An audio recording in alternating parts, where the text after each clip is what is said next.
Oh, yes. Hello and welcome back, everyone. Today I'm doing a review for one of the newest Flame Toys Furai model kits. This is their model kit for Drift from the IDW comics.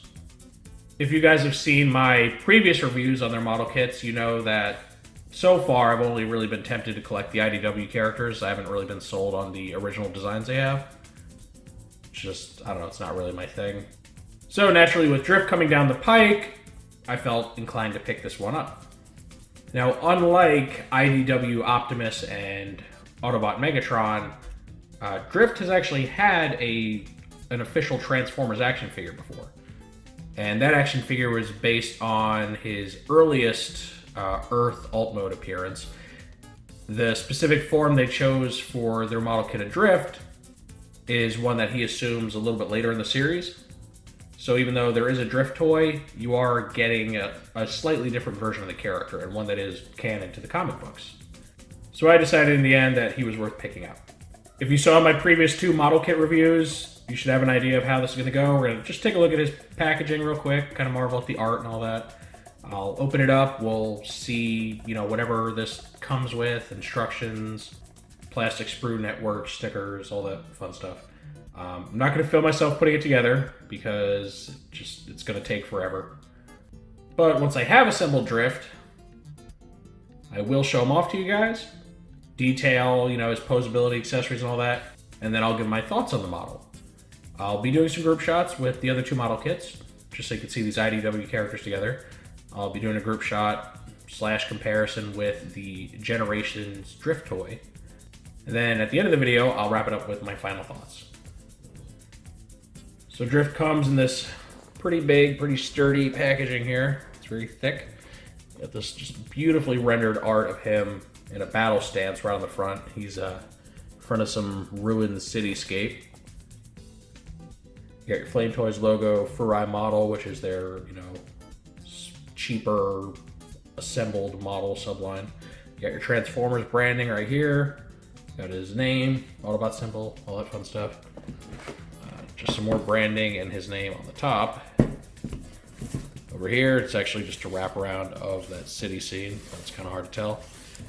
This side is a really nice close-up of Drift's face. Oh, in case you're wondering about the long sleeves, if you didn't see my last video, I got into some poison ivy, so I'm sparing you all the grotesque sight of my flesh. And here on the back, we have a bunch of pictures of Drift, and they're going to look nicer than the finished product for me because I'm not painting my model. I don't really have the time or the expertise to paint it, so I'm just going to be stock flat colors. But in their, not so great English, they talk about his 50 points of articulation, which is cool. The same old blurb that they put on all these. The design reveals a modernized and shape-optimized Drift. That's just kind of their thing, I guess. Here's all your little sprues and parts and stuff. That is some transparent bits of plastic for his lights and all that. And it doesn't show stickers, but I'm sure he comes with them. He's got it because he's got Autobot symbols and stuff. So, yeah, kind of gives you a good idea of what you're looking at. Oh, also this toy is $50 at its MSRP, which is, I'm not crazy about. I mean, when I got the Optimus, he was only like 35, then Megatron was 50, and now I think 50 is just kind of the new price point for these. I think once they became popular, they realized they could charge people more, which is unfortunate. All right, so I've gone and taken the wrap off, removed the top of the box here. And now to see the contents. We got these larger bits here, which are surprisingly like a very light gray. I didn't realize this, but it looks like our Drift model isn't actually white, but just a very, very light gray color. So that's interesting. I wasn't expecting that. Hope he ends up looking good. On the back, you can see the clear plastic bits. And then you've got some red, and a bunch of black, or just a very, very dark gray. This is more of a brownish dark gray color. They're not the same, you can see. Almost looks like tarnished bronze or something. That's interesting. These are like the little soft bits that go inside the joints and stuff. And there's a lot here, so obviously going to be very poseable. And here, you have your very beautifully done instruction book. And then you've got the foil stickers on the back. And my God, that's a lot of stickers for like a 6-inch figure. I wasn't expecting that either. So yeah, it's a good thing I'm not recording the assembly process because this is going to take a minute. So I'm gonna go ahead, time lapse here. Wish me luck. Hopefully I'm not old and gray by the time I'm done with this thing. And I'll see you guys on the other side. All right, now here is the finished product. Now, it's actually been a few days since I started putting this guy together. And that's not because it took me that long. It's because right after I finished this, my youngest son got into this room when I wasn't looking, got a hold of one of his fists, specifically this one, and decided to play with it, and he broke it. You can see right here, the plastic's broken. So I had to super glue this thing back together and then give it a day or two to really dry, just so it doesn't fall apart. But you can see, pretty unsightly crack right there. And unfortunately, I think that's about the best I'm gonna do without having the means to maybe melt the plastics back together. So that's a little upsetting. If you saw my most recent review, the Studio Series Shockwave one, you know, this is actually the second time in recent history that my son has pulled something like this. So I had to go install a key lock on the door because unfortunately, it seems like I can't trust him. But that hiccup aside, this is everything you're left with when you're done. The sticker sheet was very massive. In fact, it has a total of 71 stickers on it, so that's a lot. It is a lot of stickers for a small figure. You'll notice there's a bunch of these sprue networks left. Now, I haven't seen this before. It's interesting. They apparently give you the option to swap out some of his white parts for black and vice versa. Specifically, a lot of the inner knee, or not inner knee, but inner like thigh workings. Some random panels, details, stuff like that. His sword scabbards. Now, there was no mention of this anywhere in the box and the instructions. The instructions just tell you specifically these are the pieces you use. So it wasn't until I got closer to finishing I realized there's a bunch of extras here, and then I also realized that they're color options. Now that's the first time I've seen that. I don't know if other Flame Toys model kits have done this in the past. I know that the two that I've put together, the IDW Optimus Autobot Megatron, they had no such option. So it's interesting. It does also help flesh out the $50 price point because you get a lot of extra parts now. You can customize them if you want to. So that's kind of cool. Naturally, I built him the way that the instructions depict and all of his promotional art and images and all that. So let's go look at Old Drift himself here. And you can see he is, for one, he's a big boy. He's like Voyager size. So it's gonna be a little out of scale at your Generations collection, but he's very intricate, very detailed. He uses quite a bit of translucent parts here. You can see the yellow like headlights. See these blue accents on his chest, which are really cool. And he also has a very heavy use of gold stickers, like metallic gold stickers. You can see him here, on his knees, pelvic area, which look really good, honestly. Very nice. Got some metallic red striping here on his scabbard. He's got a clear little jewel right in the middle of his great sword there. And overall, he's just really neat. The stickers I didn't have too hard of a time applying, with one exception. You can see on his head, turn it, he's got these red stripes, and those are stickers that go on like a raised line around his helmet. And they also have to bend like on 3 different sharp turns. So it's really tough getting them on there, but unlike some of like the Optimus Prime stickers, they actually held in place, which I was kind of surprised. I didn't think they would stay on, given all the angles that they have to run Figured they'd start peeling up, but so far they're good. Everything else is okay. He has a lot of stickers that go on the edge of his fin-like accents, and I didn't do such a great job kind of getting them to line up. Now, as far as poseability, this guy has pretty much everything you would accept from a Flame Toys model. So his arms do lift up and down, rotate. There's a panel here that allows his arm to lift higher out if need be from that big shoulder armor he's got, so that's good. His neck is on two ball joints, one at the base, one at the bottom of the head there. Can turn every which way. These little helmet spike things or fins are really thin and hard, so they're very fragile. So I would be very mindful of them. Don't break them. His chest can kind of swing up and down here like that, but not side to side. And then he's got big ball joint here in the pelvic region. Legs are on ball joints. Rotate every which way. He's got a double bend in the knee. Bend there, bend there. Also, that just popped off. It's fun. Feet are, of course, ball jointed too, as well as the toes, which is cool. And then you have these panels that go over the feet that can move up and down with them. He's got a wrist swivel, and his fists are detachable. I'll show you that in a minute. Double bend elbows, so you get some deep bends in there. Bicep swivel, all that stuff. And his little hip skirt things can also move around on these little ball joints just to allow maximum flexibility. So his accessories, he's got his greatsword here, which just pegs into his back and can be removed. Like so. A hole there. Yeah, there's the back stickers, vents.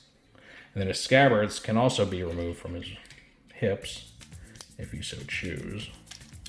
That wants to come apart a little bit. But they go right there. And they can rotate around, do whatever. And of course the swords come out of them. Fairly plain looking compared to the greatsword, but they're decent. And yeah, that's kind of your total package there. Here you got fists, or the hands. You have these opened posing hands, which are pretty neat, splayed fingers.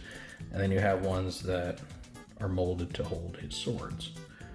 And this is the broken one here, so hopefully I don't break it putting the sword in the hand. We'll see how that goes. So something I just realized, his little sword holding hands, they actually have to be taken apart to insert the swords, because the butt of the hilt here is just too big to slide in. So it really worries me now, because we got a broken hand here. If I put too much force on it, it's going to come apart. So I'm going to demonstrate this with the unbroken one, just to be safe. You just kind of slide it back in. Puts a nice firm grip on the hilt, though against some friction you can slide it in and out as you see fit. So that's pretty cool. Here's a good shot of Drift just wielding this big old greatsword. And you can see I got the splayed open hand here to get him in some sort of a combat pose. And he's just looking very dynamic, very cool. Very much digging this. And now here's a look at Drift wielding his short swords. And I gotta tell you, it was like a mini panic attack trying to get these fingers off without breaking the glue bond that I have on there.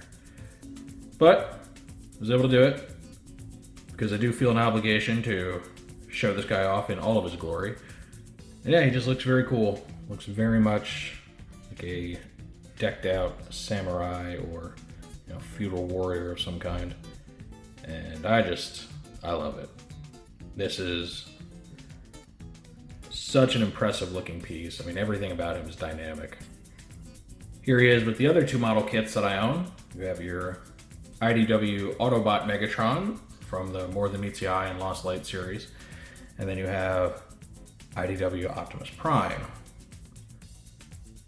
in an approximation of his appearance throughout most of the first run of their comics that spanned 14 whole years.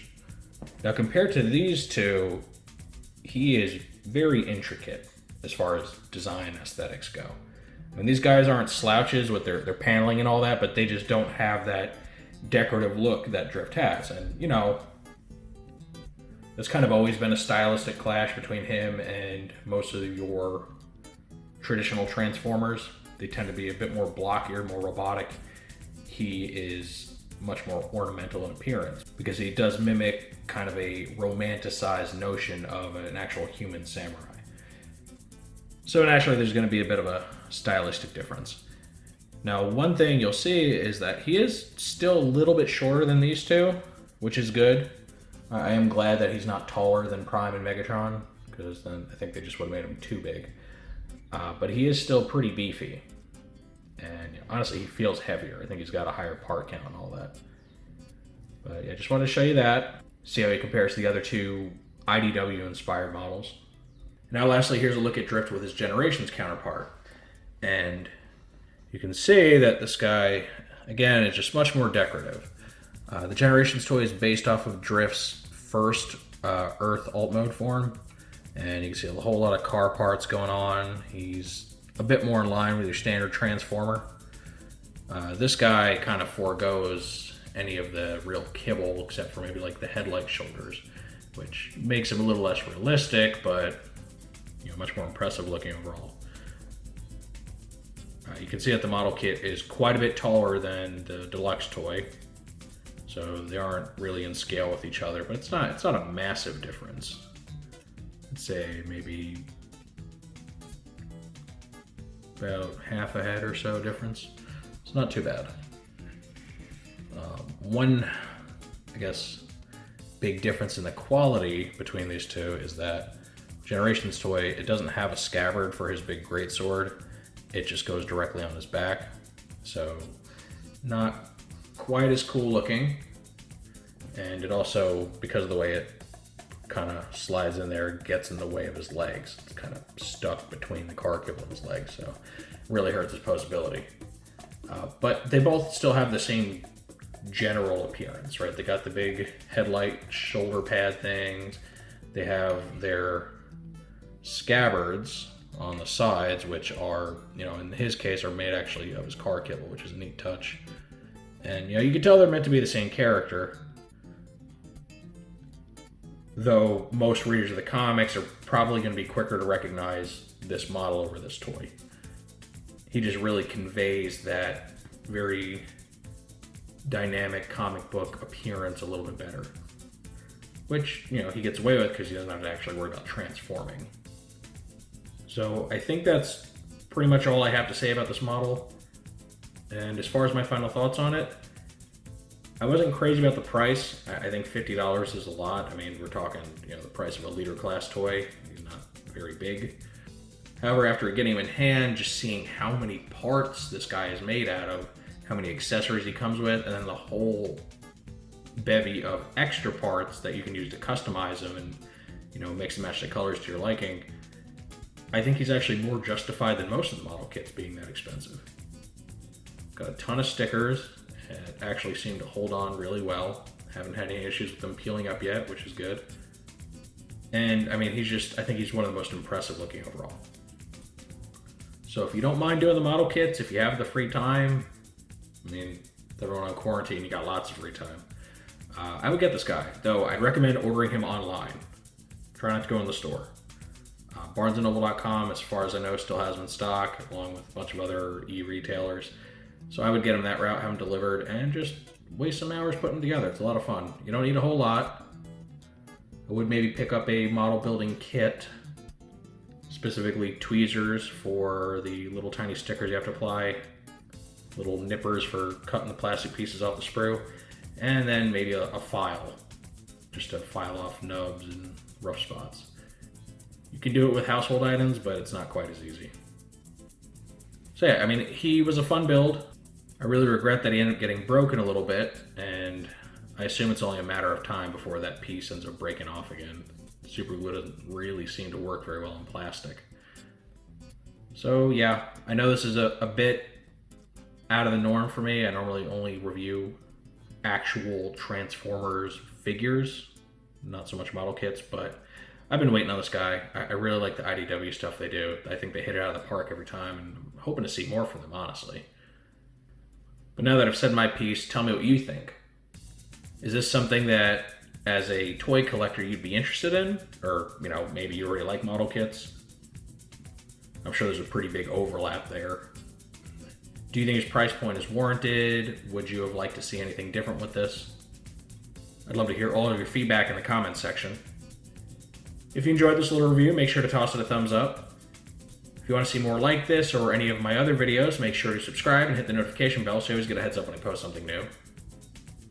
I thank you for joining me as I take a bit of a break from the norm and look at this brand new, gorgeous model. And with all that said, I will see you next time.